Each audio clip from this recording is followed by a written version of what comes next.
Yashodanandana Padajana Randhana Yashodanandana Padajana Randhana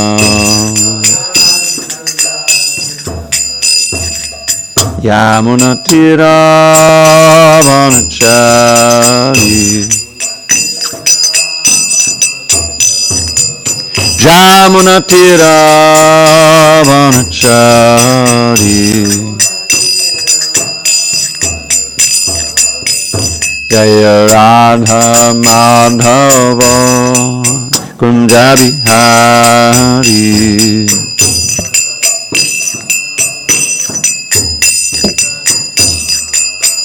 Jaya Radha Madhava Kunja Bihari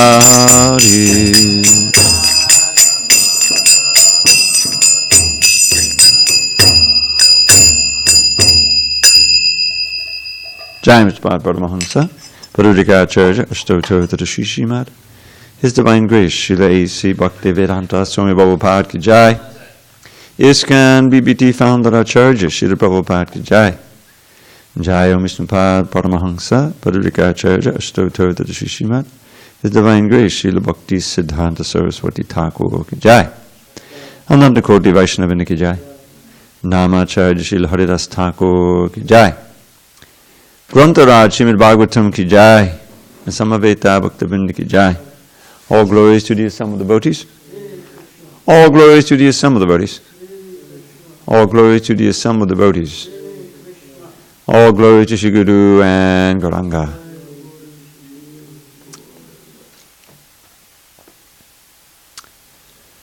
Narayanam Namaskritya Narang Chaiv Narottamam Devim Saraswatim Vyasam Tato Jayamudiriet.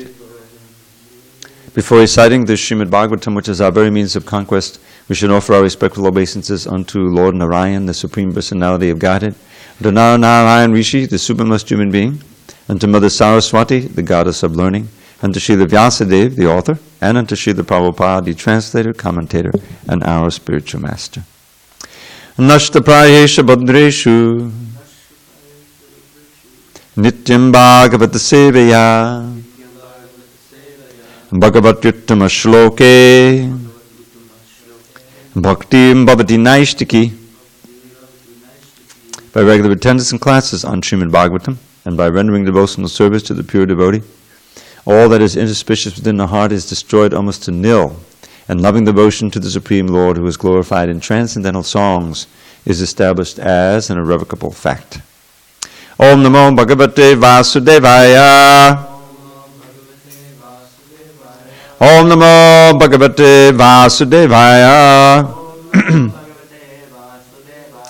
Om Namo Bhagavate Vasudevaya. On this 12th day of November, 2017, in SanDiego, we're reading from Srimad Bhagavatam, translation and commentary by His Divine Grace, A.C. Bhaktivedanta Swami Prabhupada. We are in Canto 3, the status quo, chapter 27, Understanding Material Nature, text number 15. Manyamanastadatmanam anashto nashtavanmasha nashte hankarane drashta nashtavit ivaturaha Manyamanastaratmanam anashto nashtavanmasha nashte hankarane drashta nashtavit hivaturaha Manyamanastaratmanam anashto nashtavanmasha Nashte hankarane drashta Nashtavitta hivaturaha.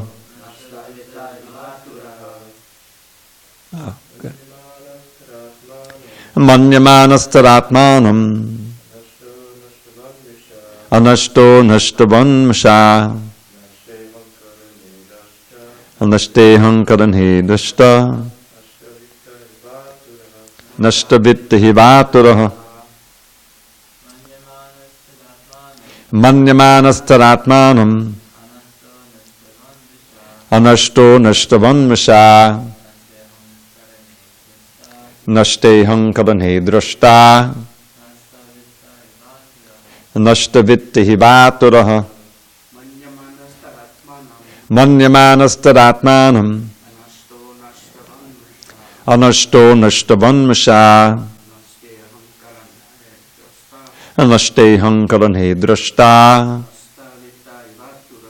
nashtavitta hivaturaha manyamanaha thinking tada then atmanam himself anashtaha although not lost nashtavat as lost misha falsely nashte ahankarane because of the disappearance of the ego drashta the seer nashtavittaha one who has lost his fortune Iva like Aturaha distressed. Translation: the living entity can vividly feel his existence as the seer, but because of the disappearance of the ego during the state of deep sleep, he falsely takes himself to be lost, like a man who has lost his fortune and feels distressed, thinking himself to be lost. Please repeat. The living entity can vividly feel his existence as the seer, but because of the disappearance of the ego during the state of deep sleep, he falsely takes himself to be lost. Excuse me. Like a man who has lost his fortune and feels distressed, thinking himself to be lost. Purport. Only in ignorance does a living entity think that he is lost. If by attainment of knowledge he comes to the real position of his eternal existence, he knows that he is not lost. An appropriate example is mentioned herein. Nashtavitta ivaturaha. A person who has lost a great sum of money may think that he is lost, but actually he is not lost, only his money is lost. But due to his absorption in the money or identification with the money, he thinks that he is lost. Similarly, when we falsely identify with matter as our field of activities, we think that we are lost, although actually we are not.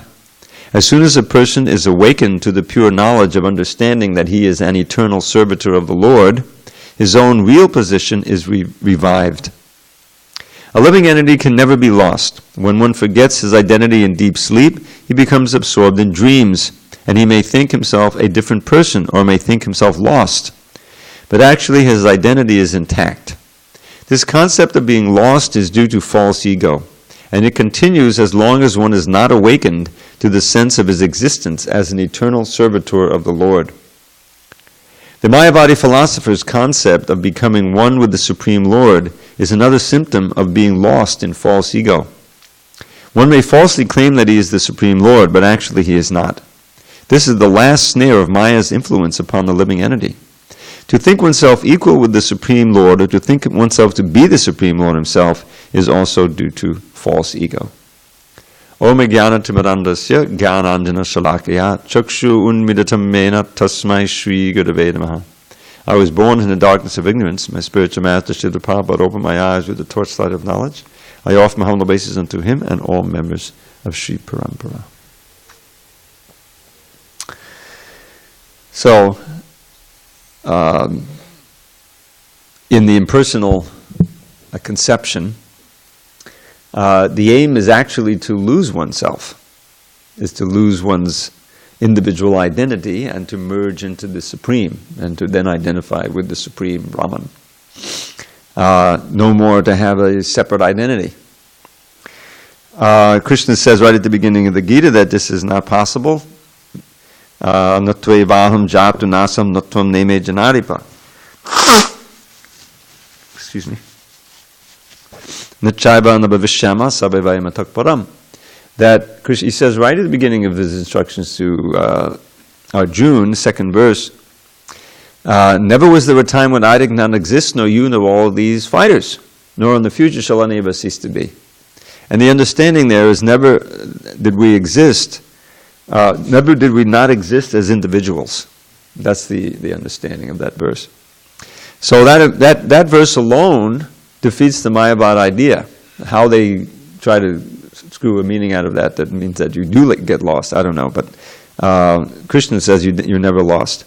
But the problem is that when we identify with the material body, and everything that goes with it, the position, the family, the money, it's mentioned here, then when the money is lost, you think, oh, I'm finished. Right? It's famously during the Great Depression, these wealthy people who suddenly lost all their money were jumping out the windows. They felt that, what's the use of life? Everything that I that I treasured, my money and everything that went with it, is now gone. So I don't know how to live. I'm lost. Prabhupada tells the story of one of his acquaintances in Calcutta during the war. World War II came to India because they were at that time an English colony. So actually, when the Axis went to war with the Allies, England was part of the Allies, and so India became an enemy of Japan. And England was trying to raise an army, so they created a false famine so that people would have to join in order just to get food to eat, join the army. So anyway, Prabhupada, he knew so many people in Calcutta, and someone was a very wealthy man. Some people became wealthy during the war. That's a common thing. If you're in the right business, arms, what to speak of, other things, you make a lot of money, but other people lose everything. So this guy lost everything, and he couldn't live. From very wealthy down to being a street sweeper or just unemployed was just too much for him. He committed suicide. Now Prabhupada used that as a contrast to the great Goswamis, specifically Rupa, Sanatana, and Raghunath, who were extremely wealthy before they joined Lord Chaitanya. And it's described in that fourth verse of the Gosramashtaka. Tyaktva turnam ashesha mandalapati shrening sada tuchavat. That they immediately gave it up. It wasn't like they gradually gave it up or they worried, what have happened. They immediately gave it up. All of their vast wealth and their influence, especially Rupa and Sanatana, they were part of the government. Raghunath was like a billionaire today. Imagine. So they gave it all up as insignificant. All the money and everything that it could buy, and all the influence. And what did they do? Buddha dina ganesha kokaranyakapina kantashito. They, in order to help the fallen souls, the dinas, namely us, they became mendicants. They became the Goswamis. And they put on the rejected cloth, which is a symbol of extreme poverty, obviously. So were they poverty-stricken? Did they then commit suicide? No, they gave it up voluntarily, but they became more wealthy. Because Gopi Bhava Sarmatabda Hari Kalola Magnomahor. Again and again they're diving and surfacing in the nectarian ocean of Gopi Bhava, of love for Krishna, the highest treasure. So the problem is that when we in the impersonal understanding is that we have the understanding is there that this material body is the source of misery. It's very much understood that birth, death, old age, disease, the threefold miseries are a part of life in the material, no matter what material body you're in. And so from that understanding, without the whole understanding of the spiritual world and the life in transcendence with Krishna, that's to them all part of Maya. They don't want to serve. They're averse to serving Krishna's lotus feet. So what are they left with? They're left with the Brahmajyoti, the white light. Basically self-annihilation. It's similar to the Buddhist voidism, where they think that we don't really exist. It's an illusion to think that you exist. How does that sound? Not very enlivening, is it? So the Mayavadis, they want to annihilate everything that is connected to the material body. The false sense of self, which is centered on the material body, material mind, material intelligence. So what happens if you annihilate it? What are you left with? Just the pure soul as pure consciousness, with no varieties, no activities, no love, no nothing. So that's their ideal. You see how depressing that is. I mean, I remember I saw some full-on Mayavadis once. They were in Vrindavan because they wanted to check out the scene or something. So I saw them walking, and with the classic tilak, sideways tilak, and they just didn't, they didn't look happy at all. They looked really stern and angry, What is this? It's a huge mistake to do that. So here he's describing how the soul, who is identifying with the false ego, can think himself to be lost when the false ego is overcome. But this is a big mistake, because we're not destroying the ego, we're destroying the false ego. We have a real ego, which we're trying to develop, a real sense of self. We're in training now. The basic idea is that, okay, we have to fix the mind on Krishna through the chanting of the holy name. But then we have all of these other facilities, right? We have the eyes, the ears, the tongue, the nose, everything. And the active senses, they also have to be linked up to Krishna. How? Through practical service. And by that practical service and by that remembrance, gradually the false sense of self, that I'm a separate enjoyer, is meant to be eradicated. And we take our pleasure in serving Krishna, in pleasing Krishna, in pleasing spiritual master, pleasing devotees, pleasing the non-devotees by giving them Krishna. Always the other. And then you find yourself always happy and blissful and peaceful. Peace is described in many verses in the second chapter, the essence of which is given near the end. Vihaya kama nyaksarvan pumang chadati nikspraha nirmamo nadahankara shanti madigachati. This kind of shanti is prerequisite to being happy. You can't be happy if you're always wanting something that you don't have. So here, vihaya kama nyaksarvan, one who can give up all material desires, pumam nikspraha, and lives free of desire, and nirmamo nadahankara. Nothing is mine. Nothing is mine separate from Krishna's. It may be, I may have certain facilities that I have, just like we have this body. You can say it's my body. But the real devotee thinks, no, it's not my body, it's actually Krishna's body for his pleasure. And it's in my care, so I'm going to use it for Krishna's service. That's the proper use. And then the body becomes very dear, becomes a precious paraphernalia. That's described in the 87th chapter of 10th Canto. So that's real ego, and it's never lost. Now the soul himself is never lost. The illusion is when he's given this example of the loss of the wealth, but there's also a mention of deep sleep, right? In other words, when you have deep sleep, you may dream something, or you may not dream, and it's kind of like being lost. You're not doing anything in your other actual identity. You're just lying on the bed. You may create some other identity in which your first identity is no longer existent, right? Now we get every night we sleep. We're in another place. We do another thing. We may have another identity. So that's just understanding that is an illustration that this body is not ourself. It's like a dream body.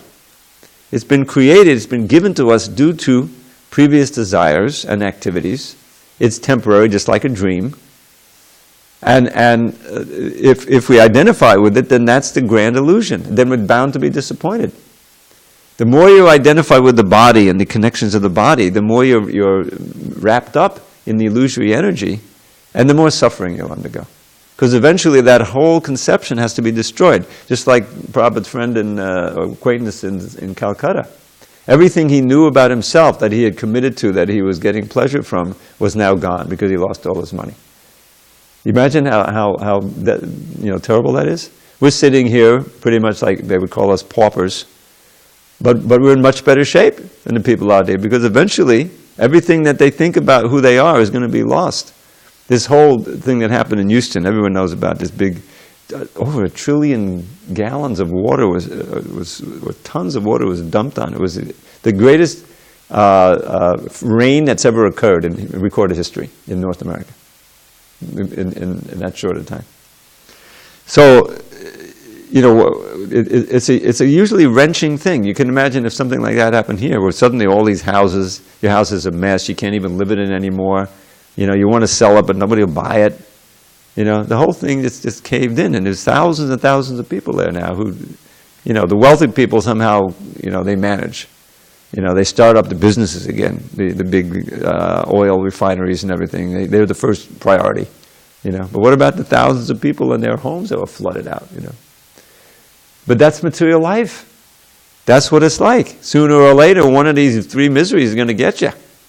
If it's not the adidaivic, it'll be the adiatmic. Some disease suddenly comes in. Individually, some horrible prognosis or diagnosis from your doctor is just as devastating as a trillion gallons of water on your head, or threatening, right? But that's material life. So what do the bhaktas have that these people don't have? We have an indestructible identity. In other words, if we're really situated in bhakti, then you can never be lost. Your identity is never lost. That's what it means to have your sarup. We're trying to build that by this service attitude. That's who we really are. Last night in our class we were discussing, I think Prabhu was mentioning, or maybe it was yesterday morning class, I'm sorry, I'm losing track here. It's too many classes. Lord Chaitanya's famous statement, who are we really? Jivera Sorupoy Krishnera Nityadas. Were you here last night? Was I mentioning that? Or maybe that was yesterday morning? Anyway, whatever. So this is a key statement. What is our real sarup? That's that can never be taken from you. All of this false ego is going to be smashed sooner or later. We're not going to be young anymore. We're not going to be healthy anymore. We're not even going to be, hopefully we'll be human beings again. But it's a whole different, it's like your dream body, and you live in it permanently. No more, And then what happens to this body and this identity? It's gone, just like a dream. You see what I mean? So the sarup is such an important concept. I mean, this is who you really are. It's called swarup siddhi. When you get the perfection of understanding your actual sarup, who am I in the spiritual world?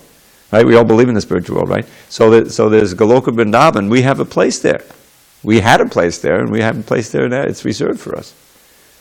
But now we're, due to our nonsense, we've been forgetting it for millions and millions of births. So that's who we really are. You can't deny it. So Krishna consciousness means discovering that and living it and then regaining it.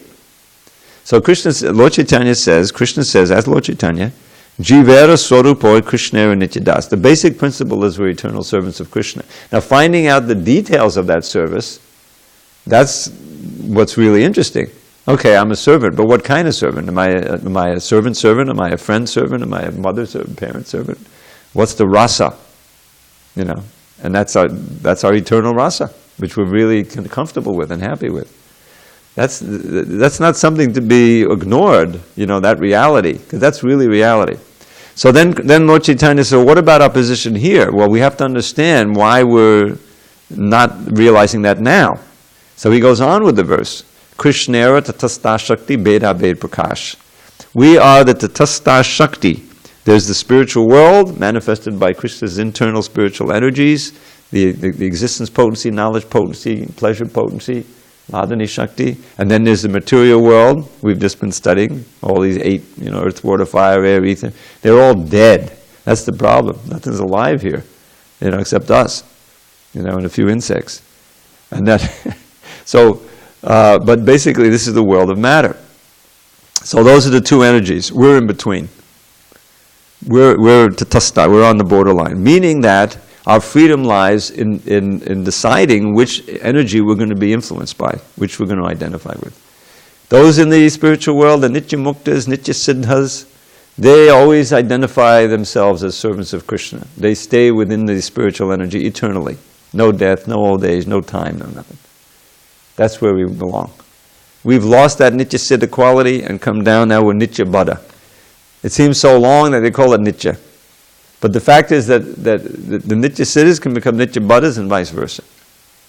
So how do we regain our Nityasiddha quality? By acting in our Swarup. First of all, as servants. And even more primary to that, the first service is to put the mind on Krishna. That's why he always said, Manmana Bhava Madbhakta. And the best way to think of Krishna is to hear about him. Hear the holy name, chant the holy name. Everyone knows that. That's the great treasure Lord Chaitanya gave to give. So, came to give. So he's Tatastha Shakti, that's us, and then Bheda Bhed Prakash. Simultaneously one with and different from Krishna. This is we often think of, well, I'm different from Krishna. There's Krishna and this is me. But don't forget the oneness. The impersonalists just concentrate on the oneness. And that means they forget the personality of Krishna. But we're different from Krishna. Yes, we're eternal servants, separate. That's why we can have bhakti. But there's a oneness. And that oneness is perfected when we actually realize our Swarup as part and parcel of Krishna, service of Krishna, and take our pleasure in serving Krishna. That's why we're still here, because there's some pleasure in what we're doing. If it's, at least in the chanting, the chanting is everything. That means that the mind, for that period, you're focusing on Krishna as the holy name. And there's an ocean of bliss in there. This nice verse that Sanatana Goswami gives. He wrote Brihad Bhagavatamrita. And near the beginning, he has all these introductory verses, and one of them is about the holy name. It says, Jayati Jayati Namananda Rupam Morare Vidamitanna Dharma Jana Pujari Yatnam. So the first, Jayati Jayati, all glories to you, O holy name. He's addressing the holy name. Jayati Jayati Nama Ananda Rupam, with the very form of bliss, or name of Murari, the name of Krishna. Now when one chants it, Vidamita Nija Dharma Jana Pujari Yatnam, one gives up. It influences one to give up all one's material engagements.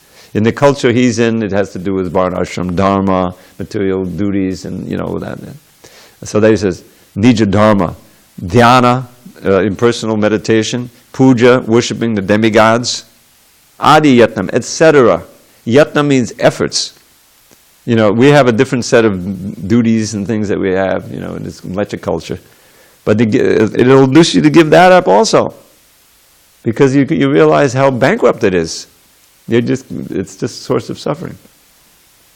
So then he goes on, he says, Katamapi sakradata mukti dumpaninam yad. Any living entity who chants the name even once, who utters the name even once, is liberated, is free from all the karma. This is Krishna's special benediction. Now we know that you always wonder, well, how come that is? Because so many people have chanted like on Harinam one time, even in derision. Are they liberated? They're liberated for that time. If they don't perform any more sins, they're liberated. But of course, the fan is still going pretty strong there. And then from there, after they chant, they pass the party and chant derisively, oh, there's the Hare Krishnas. Then they go into the restaurant and eat meat, and then they're off again. The sin is renewed. But for that time, they're actually liberated. So then he says, Padamam Amritam Ekam, it is my supreme and soul nectar.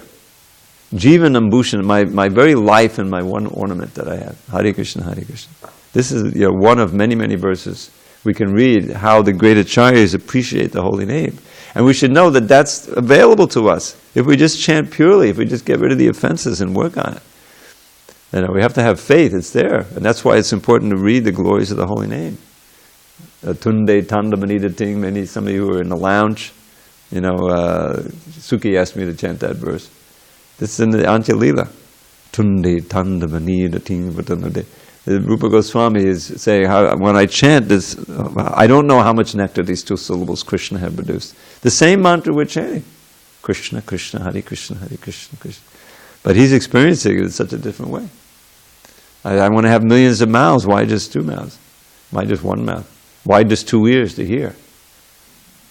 It enters the heart, all the senses become inert, mind is fixed on Krishna. So, that state can come when we actually become purified of all tinges of our false ego. And we're actually working in our real ego. So, let's see. As soon as a person is awakened to the pure knowledge of understanding that he is an eternal servitor of the Lord, his own real position is revived. This is what I was just mentioning.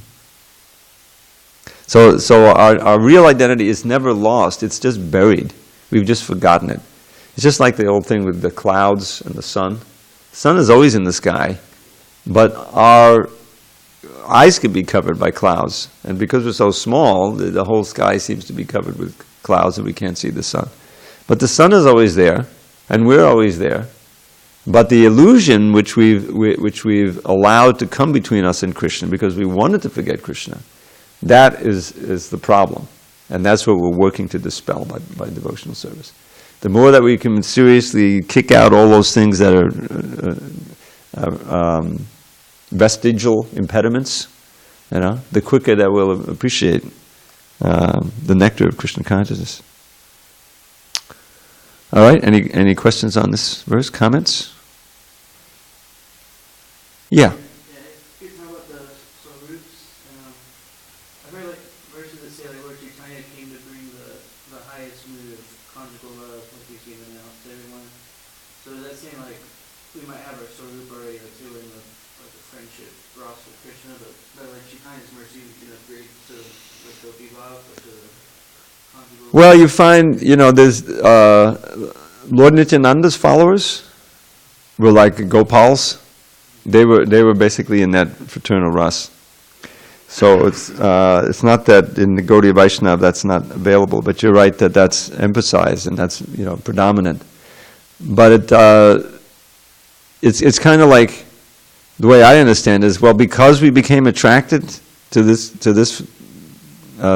dharma, therefore we're likely in conjugal ras.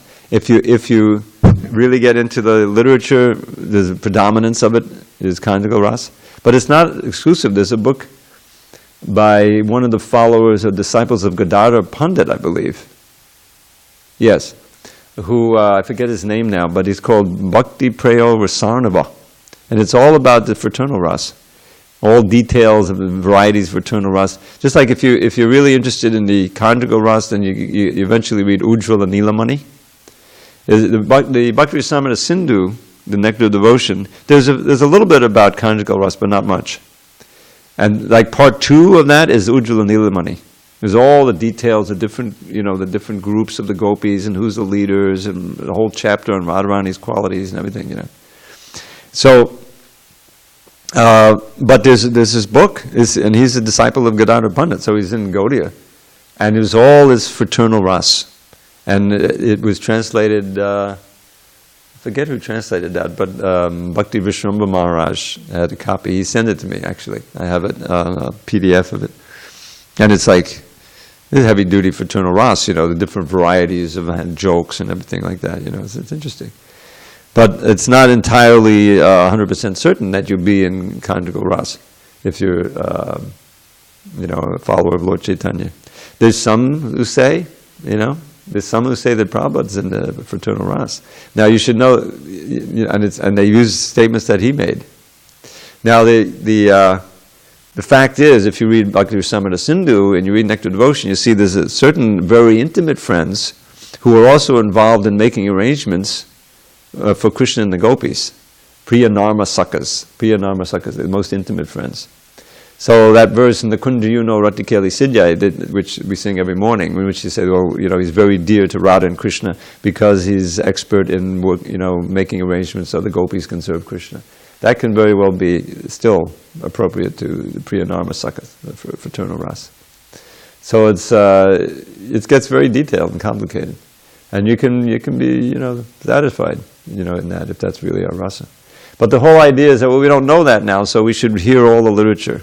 And if that's the thing, if you hear most of the literature in Prabhupada, the Chaitanya Charitamrita, it's almost all predominantly conjugal ras. So if you get attracted to that, and that's your, that's an indication that's your rasa. But if you feel unsatisfied with it, because it's way beyond us at this point. Yeah.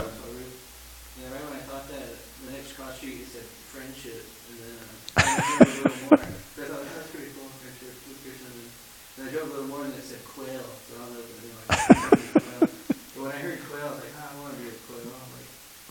Well, quails are not that far from peacocks, Yeah, I think it'll be more explicit than that. All right, let's do one more. Evam pratyavramasyasav atmanam pratipadyate sahankarasya dravyasya yovasthanam anugraha. When, by mature understanding, one can realize his individuality, then the situation he accepts under false ego becomes manifest to him. Okay? The Mayavadi philosopher's position is that at the ultimate issue, the individual is lost. Everything becomes one, and there is no distinction between the knower, the knowable, and knowledge. But by minute analysis, we can see that this is not correct. I think I might have a little allergy here, so I'm going to take this off. We can see that this is not correct. Individuality is never lost, even when one thinks that the three different principles, namely knower, knowable, and knowledge, are amalgamated or merged into one. The very concept that the three merge into one is another form of knowledge. And since the perceiver of the knowledge still exists, how can one say that the knower, knowledge, and knowable have become one? The individual soul who is perceiving this knowledge still remains an individual. Both in material existence and in spiritual existence, the individuality continues. The only difference is in the quality of the identity. In the material identity, the false ego acts, and because of false identification, one takes things to be different from what they actually are. That is the basic principle of conditional life. Similarly, when the false ego is purified, one takes everything in the right perspective. That is the state of liberation. It is stated in the Ishopanishad that everything belongs to the Lord. Isha bas midam sarvam. Everything exists on the energy of the Supreme Lord. This is also confirmed in the Bhagavad Gita. Because everything is produced of his energy and exists on his energy, the energy is not different from him. But still the Lord declares, I am not there. This is the beginning of the 9th chapter. When one clearly understands one's constitutional position, everything becomes manifest. False egoistic acceptance of things conditions one, whereas acceptance of things as they are makes one liberated. The example given in the previous verse is applicable here. Due to absorption of one's identity in his money, when the money is lost, he thinks that he is lost. But actually he is not identical with the money, nor does the money belong to him. When the actual situation is revealed, we understand that the money does not belong to any individual person or living entity, nor is it produced by man. Ultimately, the money is the property of the Supreme Lord, and there is no question of its being lost. But as long as one falsely thinks, I am the enjoyer, or I am the Lord, this concept of life continues, and one remains conditioned. As soon as this false ego is eliminated, one is liberated. As confirmed in the Bhagavatam, the situation in one's real constitutional position is called mukti, or liberation. So again, the idea of sarup, muktir hitvanyata rupam, sorupena vyavastiti. That real mukti, or liberation, is giving up all of these false bodies, or in this context of these verses, giving up one's identification with the body as oneself. Sorry, definitely have the allergy. And being situated in one's sarup, which, as we just heard, Lord Chaitanya says, the basic principle is the servant of Krishna. That's actual liberation. So this is why liberation ultimately is secondary in bhakti. We can start out wanting to be liberated. That's why we need to know about the threefold miseries, about birth, death, old age, and disease. Krishna says it's part of knowledge, right? To get us going. Because unless you understand how miserable this world can be, you can easily think, oh, it's not so bad. We can enjoy here. Why are you guys so pessimistic? Right? This is complete ignorance. So we have to be convinced that there's no happiness here. Then, logically, we shouldn't try for happiness here. We should try for real happiness, and that's where bhakti comes in. So being situated in our sarup means being situated in devotional service, and gradually coming to the gut, understanding, realization that we really aren't this body, and this, and myself is not tied up with the body. So that's the what he's mentioned here. One can realize his individuality, then the situating acceptance of the falsehood becomes manifest to him. So, and it becomes manifest, and he rejects it. We don't want to continue on the platform of false ego. So, any final questions or comments? Thank you for your attention. All glories to Srila Prabhupada. So we did 2 verses. Remember that. Actually, who's going to go class tomorrow? Got any ideas? I will. Just remember to do the right verse. But Mara is coming back tomorrow. But I don't think he'll be here tonight to play.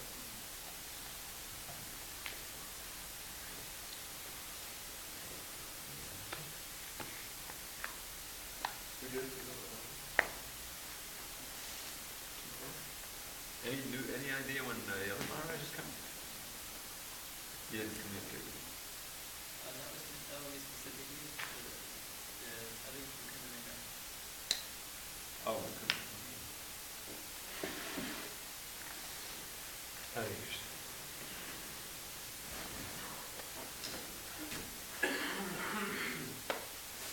Yeah, he was there in Vrindavan when Balaram and Zachariah. Yeah, yeah. Okay, they were okay. I don't suppose they wrote anybody, did they? Somehow I don't see them getting on the email from in the town. Well, Baba did write me. I asked him questions and he answered. Oh, he hasn't really got. No, he did. He did write me. So maybe check him.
Like 17 freaking. Yeah.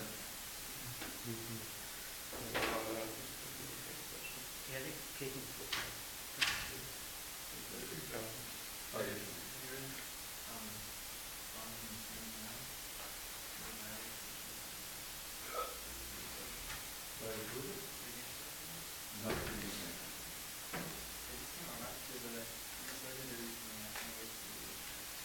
You ordered a physical copy when you get it?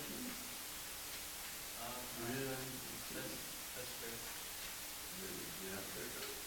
Yeah, well, we can use it.